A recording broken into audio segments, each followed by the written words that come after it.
We, in this panel, tried to approach the theme from either different aspects that have to be considered when tackling this theme, as well as having international, global, European, and also national perspective.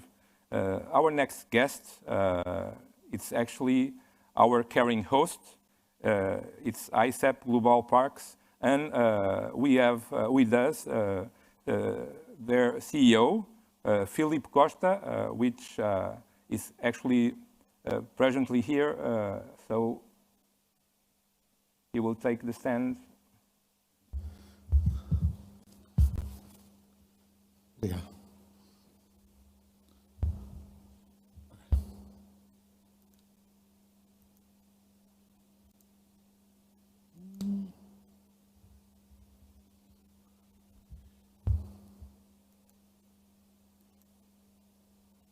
Okay. Good morning, everybody.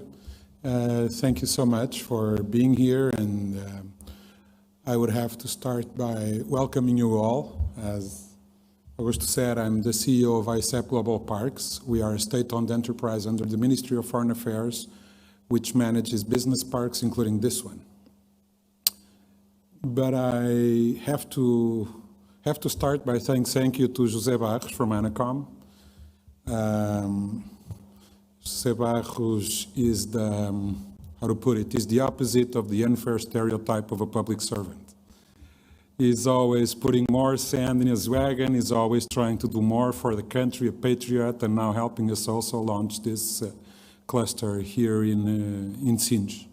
I know this firsthand because I myself worked in Anacom for 4 years. I worked for him, he was my boss, so I know he's a team leader, and I'm very thankful that he brought this conference here and that he's helping us push this Sines Tech Innovation and Digital Hub forward. That's what we're trying to do here. We're trying to bring policy to practice,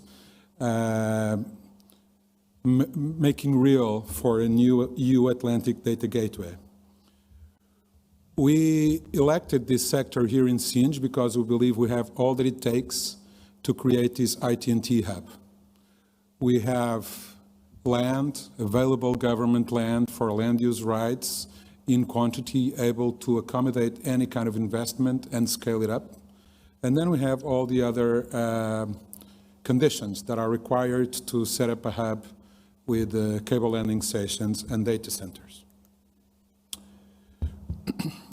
This park is actually the biggest business park in the Iberian Peninsula. For those of us who are here, it's very obviously a big energy cluster. But we have been developing a specific site for data centers and cable landing stations. We've allocated 240 hectares for that purpose, and we identified that this being a big industrial park hosting Portugal's energy sector and chemical industry, there was already a lot of infrastructure that we could build on to serve the IT&T entrepreneurship and business community. That being electricity, supply of water, supply of natural gas, all this with high debit and intensity to make it possible to accommodate this kind of investments. Portugal has abundant optic fiber. We are well connected to Spain, we are well connected to Europe. Sines is well served by the companies that offer optical fiber in Portugal, and this is being further developed with a lot of investment going on. Here at the industrial and logistical zone of Sines, we have a comprehensive electricity transmission grid in place. We are probably one of the few places in Western Europe where you can easily set up your 400 kV lines to supply your data center. And we are currently working on new lines. We are working on new lines for 150K, 400K, kV. We're doing that with our customers. We're doing that also by ourselves to service our clients, our big industries settled here in the park. and also some smaller investments to service the big harbor that we are integrated with, the harbor of Sines.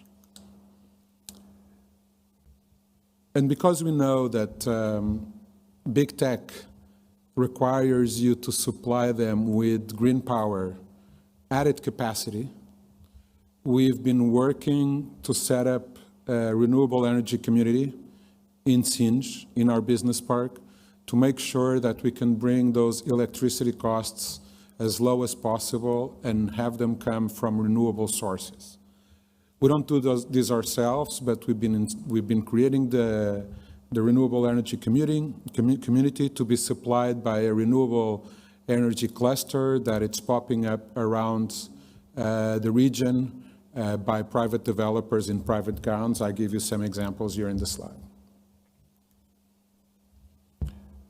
We also have, actually we have a devoted water company. It's a subsidiary of the government-owned water company that services the park. We have an abundance of industrial usage water. There is a lot of water circular economy between the industries in the park. And as you can see in the slide, we're currently at 10% consumption capacity, soon to be 5%. And this is in the context of us hosting a lot of energy, a lot of refining, a lot of oil and gas industry in general, a lot of petrochemical industry, a lot of chemical industry. And there's also the second opportunity that comes from this hosting of the energy hub. We have seawater intake and rejections in private facilities that are open for partnerships with the IT&T sector. One is the facility that uses seawater for the tankage of LNG in the port of Sines, owned by the Portuguese company that imports, regasifies and distributes natural gas in high pressure. And another one that was the intake and rejection facilities of the now decommissioned coal-fired power plant that sits just south of where we are.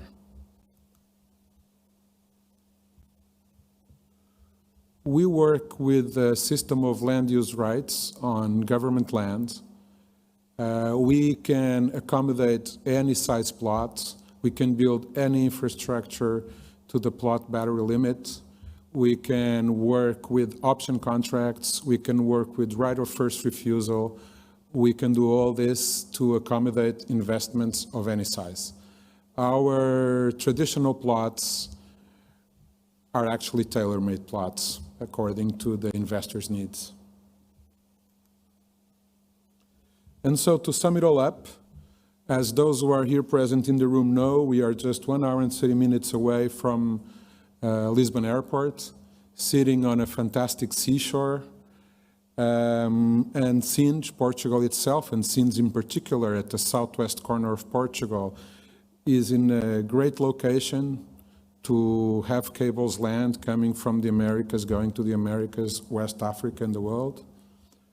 It's a very safe place to land subsea cables because of the seabed topography, because of the seashore, because of the low human activity, because of the special conditions we have being in a harbor jurisdiction and all. So we believe that we gather a lot of conditions that, again, are probably not easy to find in a lot of locations in Western Europe.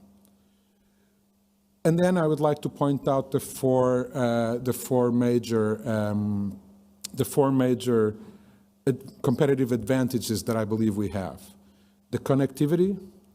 Not only we have EllaLink's cable landing here on, well, it has landed, being inaugurated here on June 1st. We hope to have more intercontinental cables to come. We have great interland connectivity to Spain and to Central Europe. We have that stable, abundant, and redundant supply of electricity in high voltage and extra high voltage. We have this project for renewable energy community, again, to make sure that you can be supplied by green power at a low cost. And then we have those water options, namely for cooling of data centers. But we're working on more competitive advantages. We're adjusting our building parameters that were designed for the energy and chemical industry. We're adapting them to this industry. We're getting rid of height limits in some cases. We're allowing for larger volume of construction. And we're working, as we always do, on the plot licensing. We're also working on leading the way for a Portuguese one-stop shop system for subsea cable landing permits. This was one of the main issues, I believe, I can say this, EllaLink encountered when they came here to set up their cable landing station and land the cable. We have to thank them for that as well. We have to thank them not only for being the first ones, that's always the hardest, to come to Sinj, but also for leading the way and to partner with us, which is, you know, I can only call it a public-private partnership, and we're working together to improve the conditions and to make this site more attractive for others who come after EllaLink, and it's going to be easier because EllaLink has done all the hard work. And with them as well, we've worked on certifying the land for data centers. We worked with Cabos to do that. And so, in building Sinj Tech Innovation and Data Center Hub, this is what we have now. We have EllaLink's cable landing on June, EllaLink cable has landed. It's going to be inaugurated on June 1st. And we have the project for Start Campus for a big data center. And we hope we can keep building on this because, you know, cable landing stations like data centers and data centers like cable landing stations. So we now have a cable landing station. We have the project for a data center. I guess we can call it a hub. And I know I can count on Filipe Dumont and Diego Matas and all the team from EllaLink. And I can also count on Afonso Salim and all the team from Start Campus to push this forward. Thank you very much.